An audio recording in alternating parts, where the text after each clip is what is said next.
Hallo und willkommen zurück. Heute mal ein ganz entspanntes Video, deshalb habe ich hier schon meinen Kaffee am Start und ich würde euch raten, schnappt euch auch ein nettes Getränk, denn wir sprechen heute einmal über Inspiration, beziehungsweise möchte ich euch ein paar Fotografen vorstellen, die mich persönlich zum Teil schon sehr lange inspirieren und denen ich schon sehr lange folge. Vielleicht kennt ihr den einen oder anderen selber noch nicht und ich kann euch hier mal ein paar neue Inspirationen mit an die Hand geben. Ich würde sagen, wir fangen auch direkt an. Und zwar, die erste Fotografin, die ich euch zeigen möchte, das ist die liebe Natascha Lindemann. Nicht wundern, ich habe hier mein Tablet, deswegen gucke ich immer mal nach unten. Die liebe Natascha ist eine Beauty-Fotografin aus Deutschland und ihr folge ich vor allem hier auf Instagram.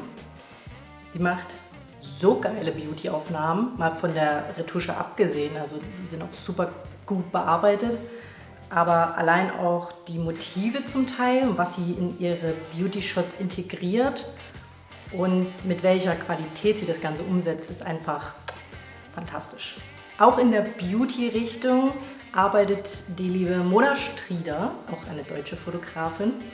Sie macht nicht nur Beauty-Fotografie, sondern auch Produktfotografie. Und auch bei ihr ist die Qualität einfach echt hoch. Bei ihr sind die Beauty-Shots etwas klassischer als im Gegensatz zur Natascha Lindemann. Dennoch einfach super schön anzusehen und qualitativ einfach bombastisch. Wenn ihr euch also interessiert für Beauty-Fotografie und gute Beauty-Fotografen oder vielleicht auch einfach für gute deutsche Fotografen, dann schaut bei den beiden gerne mal vorbei. Ich werde euch übrigens alle Instagram-Profile und bei manchen auch die YouTube-Kanäle unten in der Infobox verlinken. Da könnt ihr dann direkt mal nachschauen. Und ihr müsstet auch den Namen hier immer eingeblendet finden für Instagram. Die Queen, wenn es darum geht, Selbstporträts zu erstellen, ist Sorelle Amore. Inzwischen ist sie mehr noch so in die künstlerische, musikalische Schiene gerutscht. Also sie ist jetzt nicht nur eine Fotografin, aber das war ein sehr großer Teil von ihr und ihrer Karriere, die, ich glaube, sie nannte es Advanced Selfie Academy oder so. Also sie hat da ein ganzes Programm auf die Beine gestellt, wo es eben darum geht, wie man richtig geile, professionelle Selbstporträts erstellt. Und da sind Motive dabei, da habt ihr noch nicht mal einen Traum dran gedacht. Und die hat sie halt immer alle komplett alleine selber umgesetzt. Und das fand ich schon immer sehr faszinierend und sehr bemerkenswert bei ihr. Alle diese Porträts haben einen richtig ästhetischen Vibe und einen sehr, meistens sehr sinnlich auch, sehr künstlerisch angehaucht, also wirklich zum Anschauen auch wunderschön. Eine Fotografin, der ich auch schon ziemlich lang folge, ist Jessica Kubasi.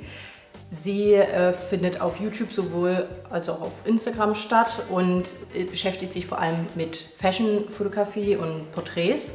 Und ich finde bei ihr es immer so erfrischend zu sehen, dass ihre Posings und auch einfach ihre Bildauswahl, ihre Motivauswahl ein bisschen unkonventioneller ist als so viele Standards. Noch dazu, sie retuschiert auch, also einsame Spitze, an sich die Fotos auch hier einfach eine krasse Qualität. Das brauche ich, glaube ich, nicht jetzt bei jedem sagen. Jeder, den ich euch heute vorstelle, der hat eine krasse Qualität in seiner Arbeit und in seiner Bearbeitung. Das lasse ich jetzt mal weg bei den nächsten, also dass ihr es schon mal gehört habt. Aber ja, Jessica Kubasi, sie hat auch oft Behind-the-Scenes-Videos hochgeladen auf YouTube. Ich glaube, inzwischen hat sie noch einen Zweitkanal, wo sie das jetzt wieder macht, in kürzerer Form. Und da ist es auch immer sehr schön zuzusehen. Sie hat auch einen guten Humor, also es macht ziemlich Spaß, ihr da zuzuschauen. Jemand, der ich glaube, am kürzesten folge von all den Leuten, die ich euch heute vorstelle, ist Helena. Ich kann euch nicht sagen, ob sie Russin ist oder woher genau sie kommt. Ich folge ihr auf Instagram und sie beschäftigt sich hauptsächlich mit weiblichen Porträts. Das macht sie im Studio, das macht sie aber auch outdoor. Und bei ihr liebe ich es einfach, so diesen soften Look zu sehen und wie sie mit dem Licht arbeitet. Und gleichzeitig schafft sie es, dass man das Bild länger angucken möchte als nur 3 Sekunden und dann zum nächsten swipen möchte. Also irgendwie schafft sie es, jedes Mal mich zu fesseln mit ihren Fotos. Lynette Ortiz, wenn ich es richtig ausgesprochen habe. Ihr folge ich auch noch nicht so lange auf Instagram und sie ist ein krasses Gegenteil zum Beispiel zu Helena, denn sie erstellt sehr kräftige so Retro-Editorial-Porträts und Fashion-Aufnahmen und die machen einfach so viel Spaß anzuschauen, weil die sind bunt, die sind plakativ, die haben aber gleichzeitig so viel Klasse und einfach auch so viel Kreativität in den Posen oder wie sie eben mit dem Licht spielt. Das ist einfach sehr erfrischend auch mal zu sehen. Auch wenn das gar kein Stil ist, den ich beispielsweise verfolge oder den ich erstrebe. Aber ich finde, wenn man nach Leuten sucht, die einen inspirieren, dann lohnt es sich auch wirklich mal, über den Tellerrand hinauszuschauen und sich auch mit den Arbeiten von denen zu beschäftigen, die gar nicht zu den eigenen Arbeiten passen. Wenn ihr ein bisschen versteht, was ich meine. Also ich finde es sehr erfrischend, eben sowas zu sehen. Ich finde einfach, das erweitert den eigenen Horizont immer noch ein bisschen und bringt eben auch nochmal frischen Wind so in den eigenen Geist. Und genau aus diesem Grund folge ich beispielsweise auch 2 Produktfotografen, obwohl Produktfotografie auch nicht wirklich so mein Hauptgenre ist. Zum einen haben wir hier Evan Tanaka, keine Ahnung, ob man das so ausspricht. Der macht vor allem viele Reels, auch auf Insta, für eben Behind the Scenes oder auch für kleine Videokampagnen, die er für die Produkte macht. Und er spielt da mit Feuer, mit Wasser, also in seinem Studio geht es richtig ab.